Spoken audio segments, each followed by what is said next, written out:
మేము కూడా జాగ్రత్తగా గత 14-15 నెలలుగా అన్ని గమనిస్తూ ఉన్నాం. ఇప్పుడిప్పుడే మనోళ్ళకి అందరికీ అర్థమవుతుంది. చూస్తాను వీడియోలు వాట్సాప్లలో తిరుగుతున్నాయి కదా, ఏమేమంటారు ప్రజలు చూస్తున్నారు. ఆడోళ్ళు, మగోళ్ళు, రైతులు, ముసలోళ్ళు చూస్తుర్రా ఎన్ని మాటలు మాట్లాడుతున్నారు. నిజంగా చెప్తున్నా, మీరు నమ్ముతారో నమ్మరో కానీ అమ్మతో చెప్తున్నా, తెలుగు భాషలో గిన్ని తిట్లుంటాయని తెలియదు నాకు. అరే రే రే ఏం తిట్టుడే అది. భయం కూడా లేదు, భయం లేదు, భక్తి లేదు. గొట్టం పెట్టుడు ఆలస్యం, రమ్మను వాడిని అంటారు.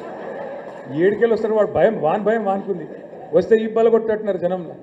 నేను మన కొడంగల్ పోయినా, లగచర్ల అని ఊరు. ఆడ మొత్తం మా లంబాడ సోదరులు ఉంటారు. ఆ లంబాడ సోదరుల భూములు గుంజుకునే ప్రయత్నం చేస్తే పాపం వాళ్ళు మరలబడ్డారు. అధికారులు వస్తే ఆ రోజు నిరసన చెప్పిండ్రు, అలా నిలగొట్టిరు. అదే రేవంత్ రెడ్డి పోతే ఈపే వాళ్ళ కొడుతురు. అధికారులకు నిరసన చెప్పి నిలగొట్టిరు. ఇక రేవంత్ రెడ్డి అహం దెబ్బతిన్నది.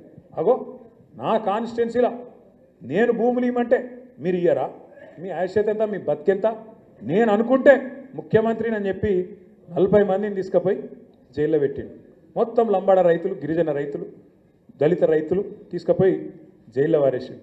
మేము జైల్లో చుట్టూ తిరిగినాం. Parigi jail, Sangareddy jail, Cherlapalli jail తిరిగి ఢిల్లీ దాకా పోయి ఆడ human rights commission, SC commission, ST commission, women commission, అన్ని కమిషన్లను పోయి కలిసి ఇట్లున్నది ముఖ్యమంత్రి గారి ప్రవర్తన, ఆయన సొంత నియోజకవర్గంలోనే దౌర్జన్యం జరుగుతున్నది, మీరు కాపాడాలి అని చెప్పి మొత్తానికి కొట్లాడి వాళ్ళని ఇడిపించినాం. బెయిల్ ఇప్పించినాం, ఇడిపించినాక మొన్న నేను పోయిన ఆడికి లగచర్ల పోయిన, కోస్కి పోయినా ముఖ్యమంత్రి నియోజకవర్గానికి.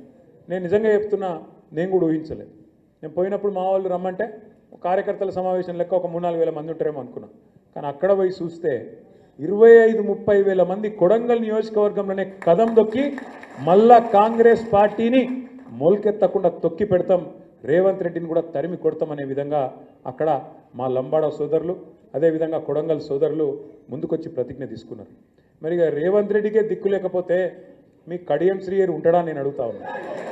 ఆయన పరిస్థితి ఏంది అసలు? కడియం శ్రీహరి ఇలా పెద్ద మాటలు మాట్లాడతాడు. చూస్తే అప్పుడప్పుడు గమ్మత్ అనిపిస్తుంది. అది సామెతను శకునం చెప్పే బల్లి కుడితిలో పడ్డదని. అరే అసలు తెల్లారలేస్తే నీతులు మాట్లాడతాడు, ఏదో పెద్ద నీతివంతమైన మాటలు. ఆయన ఒక్కడే మేధావి, ప్రపంచంలో లేడీ ఎవరికి తెలియలేదు, ఈయనకేమున్నది అన్నట్టు పోజులు కొడతాడు. మరి గన్ని శకునాలు చెప్పే పెద్ద మనిషి, గన్ని నీతివంతమైన డైలాగులు కొట్టే పెద్ద మనిషి ఏమన్నా ఇచ్చేస్తుంటే రాజీనామా చేసి ఎలక్షన్కి రా, దమ్ముంటే చూసుకుందాం రా. గన్పూర్లో దమ్ముంటే రా, పెద్ద మాటలు ఎందుకు? ఓ పెద్ద భీకరమైన డైలాగులు, బీభత్సమైన పోజులు. గాల్లె గెలుసుడు కాదు కదా. నిజంగానే నీ రేవంత్ రెడ్డికి, నువ్వు చేరిన కాంగ్రెస్ పార్టీకి ఏమన్నా దమ్ముంది, ప్రజల ఆదరణ ఉంది అనుకుంటే రాజీనామా పెట్టు రా. ఒక్క కడియం శ్రీహరే కాదు, 10 మంది వాళ్ళు ఏమనుకుంటారో నాకు తెలియదు కానీ తప్పించుకోజాలరు. సుప్రీంకోర్టులో కొట్లాడుతున్నాం, తప్పకుండా న్యాయం జరుగుతుంది. 10 ఎలక్షన్లు కూడా ఉప ఎన్నికలు వస్తాయి, బరాబర్ గిరిగీసి కొట్లాడాలి. వీళ్ళ సంగతి ఏందో చూపెట్టాలి. దయచేసి నేను మిమ్మల్ని కోరేది ఒకటే, ప్రజలకు కూడా ఇప్పుడిప్పుడే అర్థమవుతున్నది, మోసపోయినామని అర్థమైంది. మనకు ఓటైన వాళ్ళు కూడా ఇప్పుడు బాధపడతాను. ఇక బయటికి చెప్పుకోలేరు ఇమ్మీడియట్గా, కానీ కొద్దిగా టైం పడుతుంది, కానీ బాధపడతాను. కానీ ఇది మంచిదే, మనకు ఇది ఖచ్చితంగా మన మంచికే. ఎందుకంటే ప్రజలకు కూడా తెలిసి రావాలి. అప్పుడప్పుడు గాడిదని చూస్తేనే గుర్రం విలువ తెలుస్తుంది, చీకటిని చూస్తేనే వెలుగు విలువ కూడా తెలుస్తుంది. రేవంత్ రెడ్డిని చూస్తేనే కేసీఆర్ విలువ కూడా ఇలా అర్థమవుతుంది. ఇది వాస్తవం. కేసీఆర్ ఉన్నప్పుడు మంచిగా బ్రహ్మాండంగా పడుతుండే, టంగు టింగు అనుకుంటా మంచిగా రైతు బంధు పడుతుండే. మరి ముఖ్యమంత్రి గారిగా సేమ్ టింగు టింగ్ అంటే బాగుండదు కదా, అందుకే ఏమనుకున్నాడు, టకీ అని మొదలుపెట్టి పడా టకీ పడుతున్నాయి. ఆ రైతు బంధు టకీ, రుణమాఫీ జరిగిందా టకీ, కళ్యాణ లక్ష్మి పడుతుందా టకీ. ఒక్కటన్నా ఏదన్నా ఆ టకీ ఒక్క కాడ మాత్రం పడుతుంది. ఎక్కడ?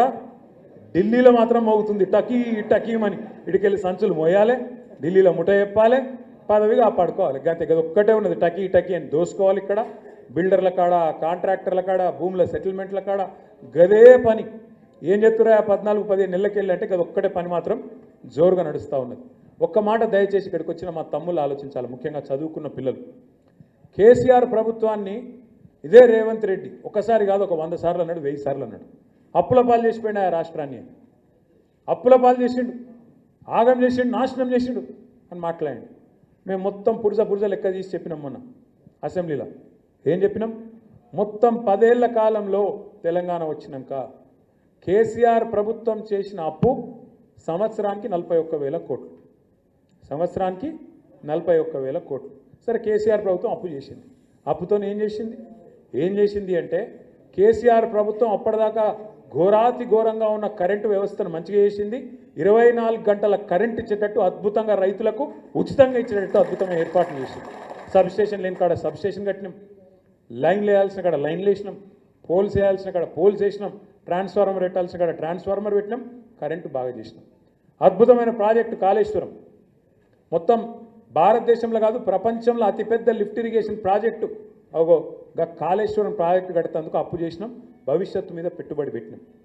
నల్లా నీళ్ళు లేని దుస్థితి, ఆడబిడ్డలు నెత్తి మీద కుండ పెట్టుకొని బిందె పెట్టుకొని కిలోమీటర్లు పోయే అవస్థ ఏదైతుండేనో దాన్ని మిషన్ భగీరథతోని బ్రహ్మాండంగా మొత్తం తుడిచిపెట్టి శాశ్వతంగా ఇంటింటికి నల్లా పెట్టి నీళ్ళిచ్చిన ప్రభుత్వం కేసీఆర్ ప్రభుత్వం.